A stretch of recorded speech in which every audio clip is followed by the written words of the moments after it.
ఒక ఏజ్ వచ్చిన తర్వాత పళ్ళు అనేది ఫౌండేషన్ బోన్ అనేది లాస్ అయిపోయి పళ్ళనన్నీ తీయడం జరుగుతుంటుంది. దాదాపు అరౌండ్ 50-60 ఇయర్స్లలోపు పేషెంట్లకి పళ్ళు ఉండవు. కానీ మనం ఇంటేక్ ఆఫ్ ఫుడ్ అనేది రెగ్యులర్గా ఉండాలి. సో ఆ రెగ్యులారిటీ మెయింటైన్ చేయాలి అనుకుంటే అప్పుడు మనము డెంచర్స్ అనేవి యూస్ చేస్తాం. హిందీలో చెప్పాలంటే చౌప్డా అంటారు. సో ఈ డెంచర్స్ అనేవి యూజువలీ అక్రిలిక్తో చేస్తారు, పింక్ కలర్లో ఉంటాయి. అండ్ ఇవి రోజు పెట్టుకొని తీస్తుండాలి. దీంట్లో normally complete dentures, removable dentures, implant supported dentures. Complete dentures అంటే నోట్లో ఒక్క పన్ను కూడా ఉండదు.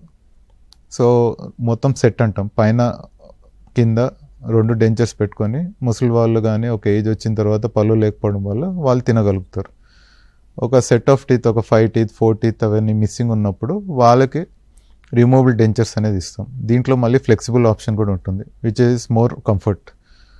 And implant supported dentures. కొంతమందికి తీసి పెట్టడం మాకు ఇష్టం లేదండి, కొద్ది ఫిక్స్డ్ టైప్ లేదని ఉందా, మాకు కింద ఎముక అనేది సరిగ్గా లేదు, మాటికి మాట్లాడేటప్పుడు డెంచర్లు జరుగుతున్నాయి, ఏం చేయాలి అంటారు. సో వీళ్ళకి ఏంటంటే ఇంప్లాంట్స్ అనేవి ఇస్తాం. ఇంప్లాంట్స్ నథింగ్ బట్ ఒక టైటానియం స్క్రూ జాలో పెట్టేసి దాని మీద డెంచర్ పెట్టేసి సపోర్ట్ తీసుకుంటాం. దీనివల్ల ఏంటంటే పేషెంట్ న్యాచురల్ టీత్ కంఫర్ట్ రెగ్యులర్గా మెయింటైన్ చేస్తారు. అండ్ ఎముక లేకపోవడం వల్ల కూడా ఇది సపోర్ట్, ఇంప్లాంట్ సపోర్ట్ ఇవ్వడం వల్ల he can use it more better.